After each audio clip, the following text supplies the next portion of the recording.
오늘 설교 제목이 뭘까요? 지갑 앤 신앙입니다. 네.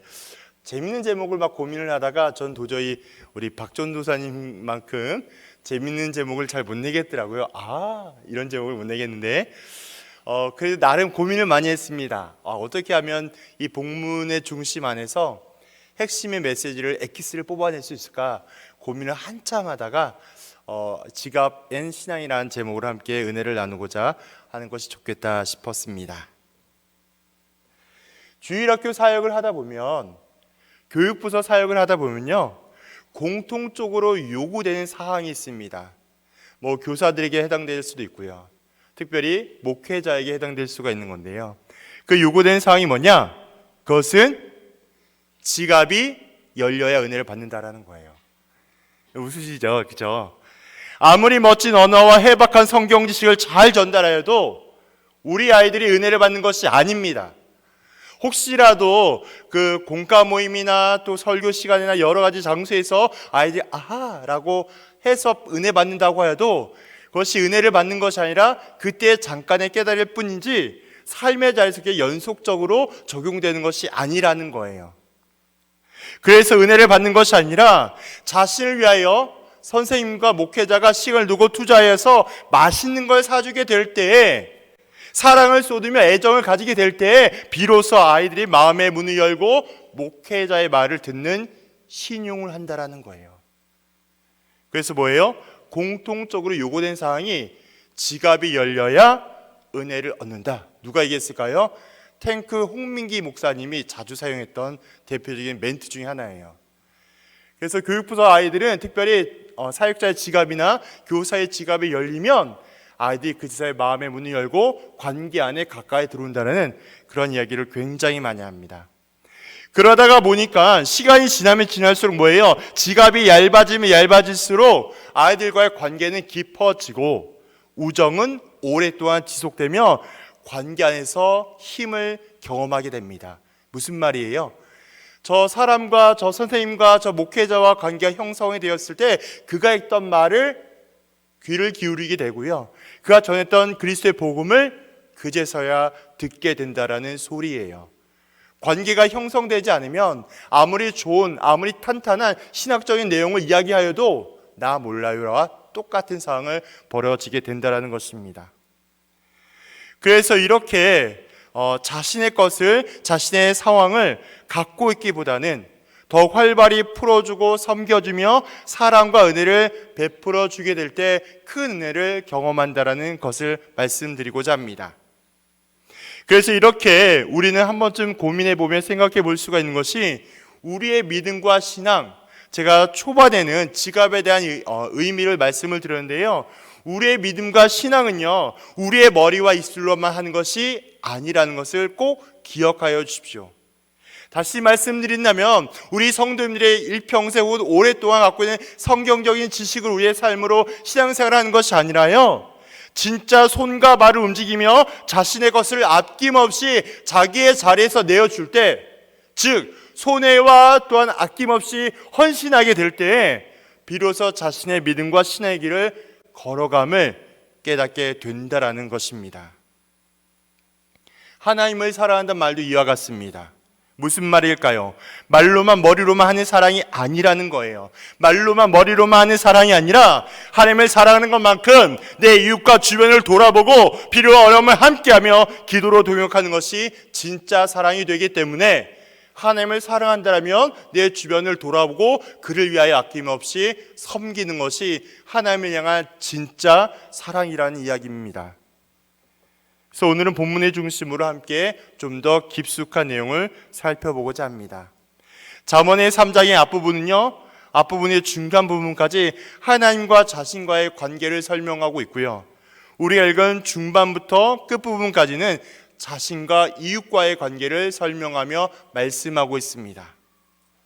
그래서 오늘의 본문은 후반부에 해당되는 부분으로서 하나님의 사랑을 받은 자가 이웃을 어떻게 사랑할 수 있는지, 또 이웃을 위하여 무엇을 하면 안 되는지를 함께 생각하며 또한 누리는 귀한 시간 되기를 간절히 소망합니다. 첫 번째는 우리 모든 이웃에게 아낌없이 베풀며 살아가야 합니다. 아낌없이 베풀며 살아가야 하는 것이죠. 그에 해당되는 내용이 27에서 28절에 해당되고 있는 내용입니다.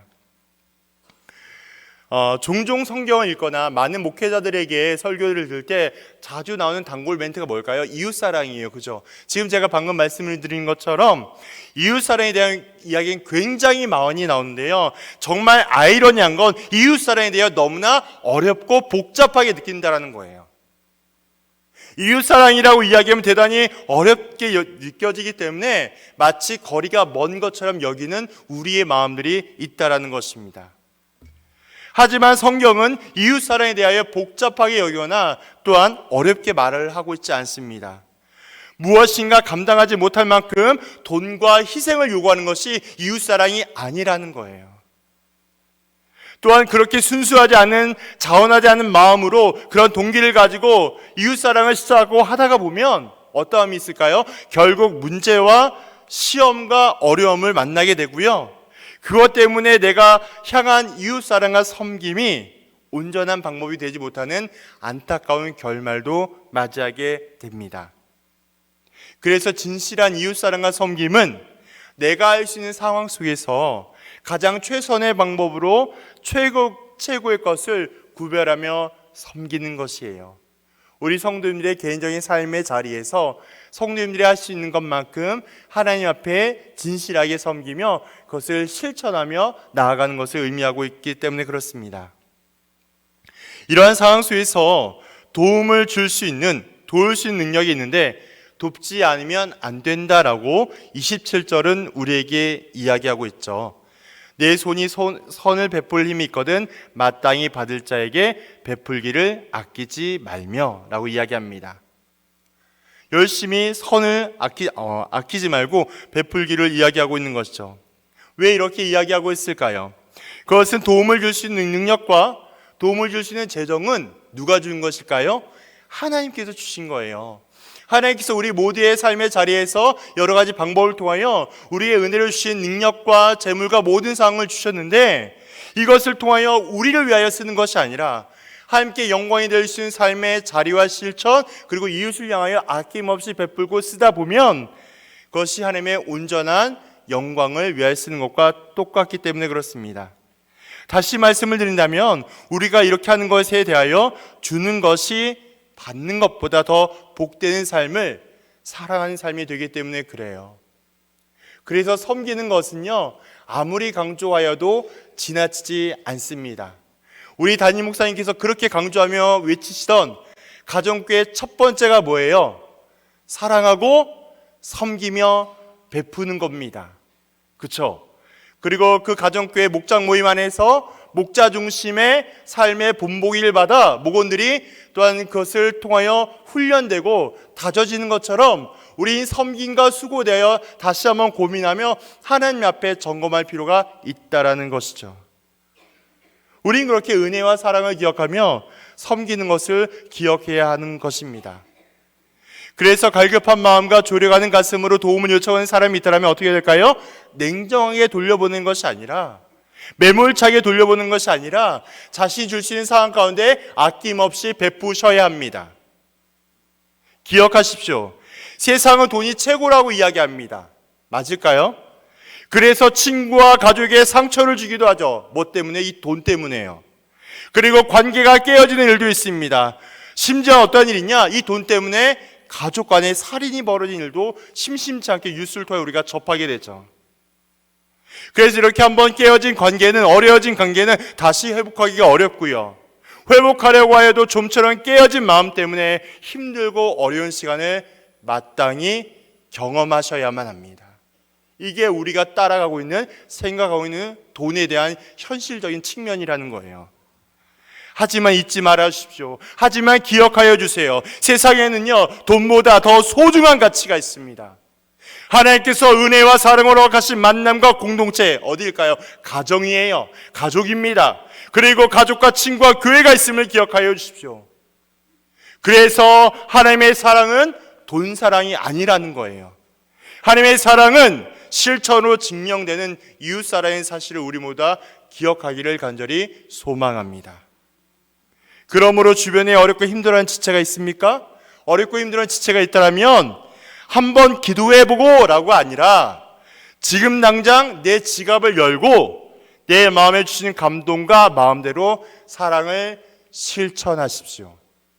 그것이 이웃사랑의 첫 번째 걸음입니다. 그것이 이제 진짜 사랑을 제대로 표현하며 갚아가는 실천적인 그리스도인이라는 거예요. 무엇인가 고민하며 생각하는 것이 아니라 성령께서 내게 주시는 감동함대로 그 이웃을 향하여 아낌없이 베푸는 것, 이것이 하나님을 향한 사랑을 첫 번째로 실천하며 나아가는 우리의 발걸음이라는 거예요. 우린 그렇게 아낌없이 다른 이웃을 향하여 섬기며 사랑으로 실천해야 합니다. 두 번째는요, 이웃에게 피해를 주면 안 됩니다. 그 말씀이 29에서 30절에 해당되고 있는 내용입니다. 자기의 이익 때문에, 자신의 이익 때문에 남에게 피해를 주는 것은 옳지 않습니다. 말씀에 평안히 살고 있는 이웃을 모해하지 말라는 말씀은요, 깊은 사랑의 관계를 유지할 이웃에게 오히려 피해와 어려움을 주면 안 된다는 의미를 담고 있습니다. 하나님은 우리에게 이웃을 향하여 사랑하라 라고 말씀하셨지, 이웃을 향하여 피해를 주고 자신의 것만을 챙기라고 말한 적이 한 번도 없습니다. 맞으실까요? 하나님은 우리 이웃을 향하여 섬기며 사랑하라고 이야기했지, 내 자신을 위하여 이웃을 피해를 주거나 어려움을 주라고 이야기한 적이 없다라는 것이죠. 하나님 앞에 겸손과 정직과 성실함으로 내 주변과 이웃을 향하여 피해와 어려움을 줘서는 안 된다는 말입니다. 더불어 아버지 하나님의 말씀대로 살아가는 자들에게 속이거나 피해를 줘서도 안 됩니다. 그것은 그들을 사랑하여 주시고, 그 속이는 대상을 상징하죠. 그들을 사랑하여 주시고 주관하시는 아버지 하나님을 기만하는 행동이기 때문에 그래요. 그래도 속이거나 아픔을 주거나 피해를 주는 것이 아니라 다른 이를 향하여 사랑으로 섬기며, 때론 그것이 내게 상처와 아픔이 된다 할지라도 어떻게 해야 될까요? 내가 그 상처를 끌어안고 피를 흘리며 주를 향해 달려가는 거예요. 주님, 오늘도 피를 흘립니다. 이 피가 내게 능력이 되게 하여 주옵소서. 주님, 내게 사랑이 되게 하여 주시고 이 사랑의 섬김이 하나님의 영광이 되게 인도하여 주시옵소서. 우리 이런 믿음의 고백을 할 수 있어야 되는 것이죠. 내 주변의 이웃과 이유 없이 다투지 말며 악을 행동하는 사람들을 구별하고 하나님의 진리를 훼손하는 것에 대해서 마땅히 싸우셔야 돼요. 진리의 말씀을 왜곡하거나 진리를 훼손하는 것을 우리 마땅히 그것을 놓고 싸워야 합니다. 그러므로 이웃에게 피해와 어려움을 입히지 않을 뿐만이 아니라 악한 자에게 속임을 당하거나 피해를 입히지 않도록 우리 모두가 지혜로운 성도가 되어야 합니다. 그러한 말씀을 가지고 살아가기를 주님의 이름으로 부탁드립니다. 마지막 세 번째, 악인을 부러워하지 않아야 합니다. 악인을 부러워하지 않아야 돼요. 그 말씀이 31절에서 35절에 해당되고 있는 내용입니다. 오늘의 말씀을 보니까요, 포악한 자를 부러워하지 말자라는 말하여야 한다는 말씀이 등장합니다. 자주 폭력을 일삼으며 수단과 방법을 가리지 않고 이익을 취하는 사람들이 우리 주변에 굉장히 많이 있죠. 더러니 그리스도인들 가운데 그러한 모습을 보이는 사람도 있습니다. 자기만의 유익을 위하여, 자신의 성공을 위하여 남을 짓밟아도 어느 정도 된다고 여기는 것처럼, 하나님 그만큼 봐주겠지라고 생각하는 것처럼 그렇게 행동하는 그리스도인도 분명히 있을 것입니다. 하지만 기억하여 주십시오. 그 포악한 행동이 하나님께서 온전히 보고 계시는 사실을 기억하여 주시기를 바랍니다. 그들에게는 질서와 가정도 없고 소통과 연합도 존재하지 않습니다. 오직 자신의 것만을 위하여 존재하며 그것을 쫓아가고 있기 때문에 그런 것이죠. 그러다 보니까 그러한 사람들이 대부분 어떤 특징이 있을까요? 많은 부유를 소유하고 있습니다. 많은 재정을 가지고 있게 되죠. 이 많은 부유함 때문에, 많은 재정 때문에 때로는 불편함을 겪지 않아야 되고 넉넉히 살아갈 수 있는 유익함도 누릴 수가 있습니다. 아쉬운 소리와 부탁을 하지 않아도 되고, 또한 여러 가지 관계와 사회 속에서 눈치와 환경을 신경 쓰지 않아도 됩니다. 결국 부유하지 않는 사람은 이렇게 부요한 사람과 악인을 바라보며 욕하기도 하지만 재밌는 건 부러운 시선과 눈초리도 함께 갖게 된다는 거예요. 재미있는 사실을 하나 발견했는데요. 코로나 이전에는요, 한국교회 미자립교회가 한국교회 전체의 약 90%를 차지하는데요. 코로나 이후에는 미자립교회가 70%로 떨어졌대요. 그래서 왜 이렇게 됐지? 하고 살펴보니까 그만큼 간격에 문을 닫은 교회가 많아졌다는 소리입니다. 그 말은 뭐냐? 많은 한국교회 또한 작은 교회 미자립교회 목회자분들이 여러 가지 목회와 다른 일들을 감당하면서 그것만 감당하는 것이 아니라 자기의 삶에서 어려움과 힘든 시간들을 겪고 또 지금 제가 말씀드리는 것처럼 또한 사람적인 마음으로 불평과 어려움을 겪을 수도 있다는 것을 함께 말씀드리고 싶었습니다. 그래서 이런 어려운 환경과 시선이 있다라는 거예요. 단지 원망과 불평한 뿐만이 아니라 자신의 상황 속에서 다른 사람들을 향하여, 다른 좀 더 부유한 사람들을 향하여 부러운 시선을 갖기도 합니다. 하지만 기억하십시오. 성경은 정확히 말씀합니다. 무슨 말씀을 하고 있냐? 이런 악인을 부러워하지 않도록 하나님은 정확히 말씀을 하고 있는데요. 하나님은 이웃을 사랑하지 않고 이웃을 섬기지 않는 모든 악인들을 향하여 악인들을 비웃고 미워합니다. 오늘 이 말씀이 나온 것처럼 악인의 집엔 뭐가 있을까요? 악인의 집엔 축복이 임하는 것이 아니라 저주가 임합니다. 그들이 가지고 있는 부유함은 뭐예요? 영원하지 않고요. 하나님의 준엄한 심판 앞에 처참하게 그 부유가 무너지고 말게 될 것이 때문입니다. 이렇게 하나님 앞에 악인은 아무 힘과 능력을 하지 못한 채 가장 연약하고 연기와 같은 존재로 변하게 될 것입니다.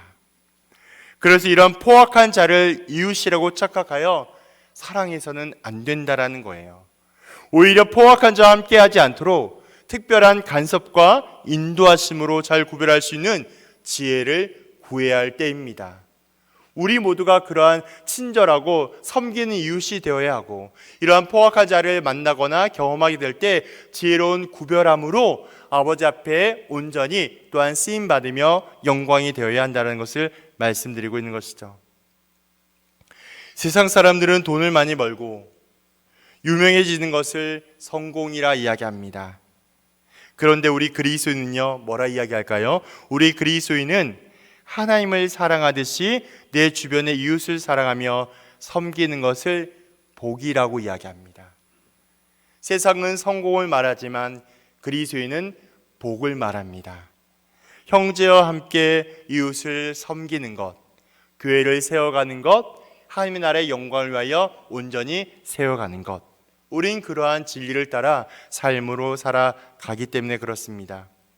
왜 이렇게 우리는 살아가야 되겠습니까? 왜냐하면 하나님께서 아무 소망, 희망이 없는 가장 보잘것없고 연약하고 가치 없는 우리를 선택하여 주셨고, 가장 완벽하고 확실하며 끝까지 지켜주심으로 하나님 자신의 사랑을 확증하여 주셨기 때문에 하나님의 사랑을 경험한 모두는, 우리 교회와 성도는 그 사랑을 힘입어 자신의 주변과 이웃을 돌보며 하나님의 사랑을 복종해야 합니다.